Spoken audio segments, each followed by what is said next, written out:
सच्चिदानन्दरूपाय विश्वोत्पत्त्यादिहेतवे तापत्रये विनाशाय श्रीकृष्णाभ्युं नमः।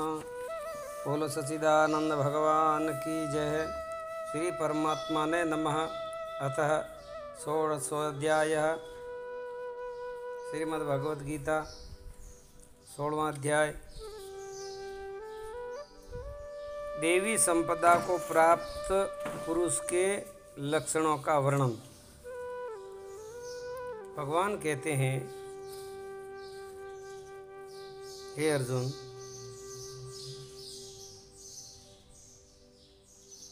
जो देवी संपदा को प्राप्त जो मनुष्य होते हैं, लोग होते हैं, उनके लक्षणों का मैं वर्णन करता हूँ।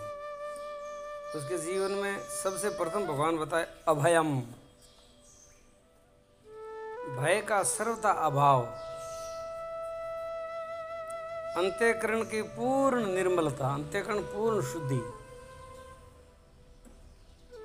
तत्वज्ञान के लिए ध्यान योग में दृढ़ स्थिति, निरंतर दृढ़ स्थिति। इन शब्दों पर ध्यान देना, ये भगवान की बड़ी अमूल्य शब्द है। इनको कोई मतलब गलत साबित नहीं कर सकता, ऐसे शब्द हैं।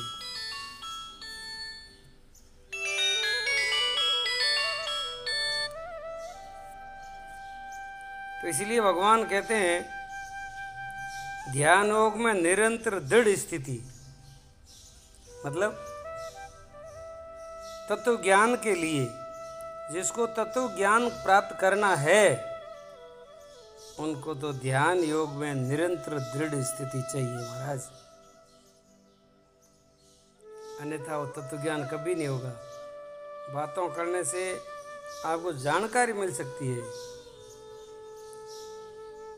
शिक्षा मिल सकती है, लेकिन तत्व ज्ञान तो आप ध्यान में डूबोगे जब होगा। और सात्विक दान, दान कैसा करना है? सात्विक दान करना है। तो दान कई प्रकार के होते हैं, वो गीता के 17वें अध्याय में आगे आ जाएंगे, उस विषय में आपको बताया जाएगा। सात्विक दान, राजसी दान, तामसी दान, सात्विक श्रद्धा, राजसी श्रद्धा, तामसी श्रद्धा वगैरह वगैरह, कुल 17वें अध्याय में सब आएगा। इंद्रियों का दमन, मतलब अपने इंद्रियों को हमेशा के लिए अपने वश में रखना, इंद्रियों के ऊपर अपना संयम रखना। जैसे गाड़ी में ब्रेक होता है तो जहाँ रोकना चाहते हैं गाड़ी रुक जाती है, और जिस गाड़ी में ब्रेक नहीं होता है तो वो रोकी नहीं जा सकती, और ब्रेक नहीं होता है तो एक्सीडेंट भी होता है। भगवान, देवता और गुरुजनों का पूजन, ये भी उनके गुण स्वभाव है। ये सब देवी संपदा के लोगों के गुण बता रहे हैं भगवान। भगवान का पूजन, देवताओं का पूजन और गुरुजनों का पूजन, नित्य, रोज, कभी कभी वार त्योहार नहीं, तथा अग्निहोत्र आदि हवन नित्य होना चाहिए। जो हवन नित्य करता है, उत्तम कर्मों का आचरण, अपने शरीर के द्वारा, मन के द्वारा, विचार के द्वारा, वाणी के द्वारा किसी प्रकार का भी असत कर्म न हो, मतलब गलत कार्य न हो। अच्छे उत्तम कर्मों का आचरण, मतलब जो शास्त्रों वेदों को में जो बात बताई है उसके अनुसार ही जीवन जीना, बस यही आपके लिए आदेश है। इस शास्त्र का उपदेश ही आपके लिए आदेश है। इनका जितना पालन करोगे इतना आपका जीवन श्रेष्ठ होगा।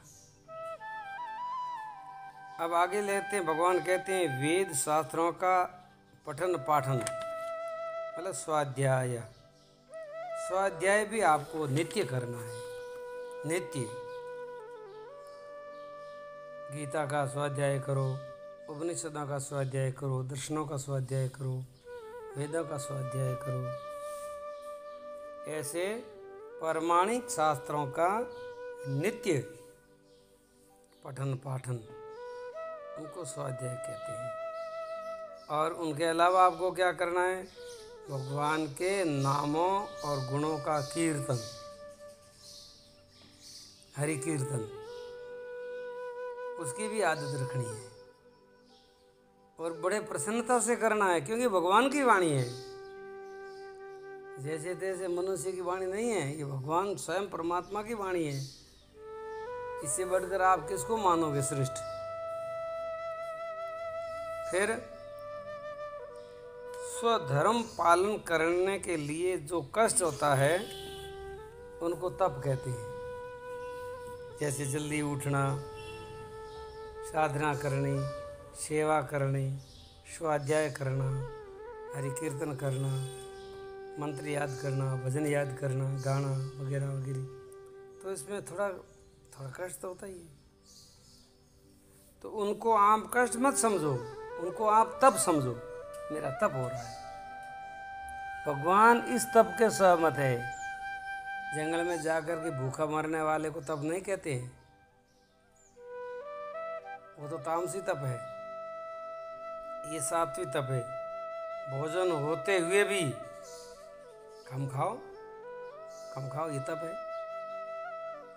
ऐसा आराम के साधन सुविधा होते हुए भी उनका उपयोग मत लो या बहुत कम लो, ये तप है। भाई जंगल में जाते हैं कोई तप करने के लिए, तो वहाँ कोई भोजन की व्यवस्था थोड़ी होती है, वहाँ कोई पंखे एयर कंडीशन थोड़े लगे हुए होते हैं। फिर कहाँ जाओगे? सहन करोगे न? तो वो सहन करोगे, वो सहन करना आपकी मजबूरी है। अगर साधन है, सुविधा है, भोजन है, सारी व्यवस्था है, और फिर भी उसके प्रति आपका लगाव नहीं है, तो आपका तप सही है, वो सात्विक तप माना जाता है। समझ रहे बात है?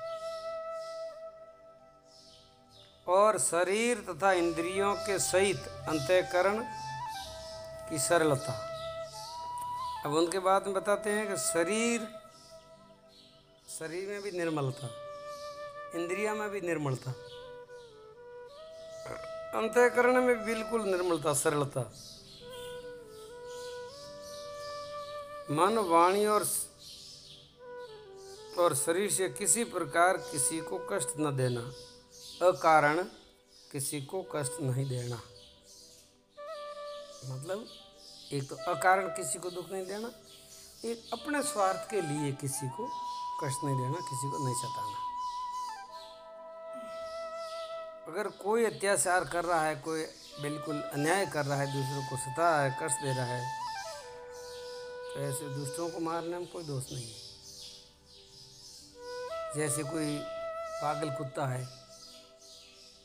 तो भाई इसको बेचारे को मारो मत, तो 3-4 आदमियों को काट देगा, गाय को काट देगा, गाय पागल हो जाएगी, लोग पागल हो जाएंगे, किसी बच्चे को काट देगा, बच्चा पागल हो जाएगा। तो ऐसे कुत्ते को मारना चाहिए।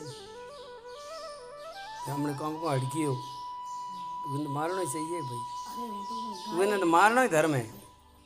तो कुछ ऐसे लोग भी होते हैं, उनको मारने में कोई दोष नहीं, लेकिन अकारण किसी को कष्ट नहीं देना और अपने स्वार्थ के लिए किसी को कष्ट नहीं पहुंचाना, इसको कहते हैं अहिंसा। फिर सत्यम, यथार्थ और प्रिय भाषण, यथार्थ बोलना और भाषण प्रिय बोलना। हम बोलते हैं, अगल बगल बोलते चले जाते हैं, आपको पता ही नहीं हम क्या बोल रहे हैं। नहीं, बोलने से पहले खूब गहरे से विचार कर लो, ये बोलने जैसा है कि नहीं बोलने जैसा। वाणी ऐसी बोली मन का औरों को शीतल करे, आपो शीतल हो। वाणी बहुत बड़ी चीज़ है, वाणी के ऊपर संयम हो, यथार्थ बोलो, प्रिय बोलो और सत्य बोलो, ये वाणी के गुण हैं। और अपना अपकार करने वाले पर भी क्रोध न करना। अगर कोई हमारी निंदा कर रहा है, कोई अपमान कर रहा है तो क्या फर्क पड़ेगा, उसमें समय खराब करने की जरूरत नहीं। दुनियादारी है, कोई कुछ बोलेंगे, कुछ बोल रहे। कर्मों में कर्तापन के अभिमान का त्याग। जो आपके द्वारा कर्म हो रहा है उस कर्मों का फल परमात्मा को अर्पण करते जाओ। और मैंने किया, मैं करता हूँ, मैं करूँगा, ये कर्ता का जो भाव है, इस कर्ता भाव को निकाल देना चाहिए। कर्ता भाव दुखदायी होता है। अंत्यकरण की उपरति अर्थात चित्त की चंचलता का अभाव। अब बताते हैं शांति। चित्त को शांत रखो। प्रसन्न तो रखना है लेकिन उदास नहीं रखना है, लेकिन शांत भी रखना है। शांत रखना है और प्रसन्न चित्त रहना है, मतलब मुस्कुराते रहना है। खिलखिला करके जोर से हंसना नहीं है। कहते हैं कि आपके चेहरे की मुस्कान बनी रहे और भीतर वृत्तियां शांत बनी रहे। शांत चित्त, उसमें क्या होगा, आपके चंचलता का अभाव होगा। किसी की भी निंदा आदि ना करना, अपने मुख से किसी की निंदा ना करें। सब प्राणियों में हेतु रहित दया करें, अकारण बिना मतलब सबके ऊपर दया करना। इंद्रियों का विषयों के साथ संयोग होने पर भी उसे आसक्त न होना। आँख तो आपको विषय देखती है, देखेगी, आँख बंद करके थोड़ी जियोगी, आँख तो खुली रहेगी, कान भी खुले रहेंगे, विषय भी आएंगे, लेकिन उन विषयों के साथ में लगाव आसक्ति बिल्कुल ना करें। ये खास उपदेश है भगवान की।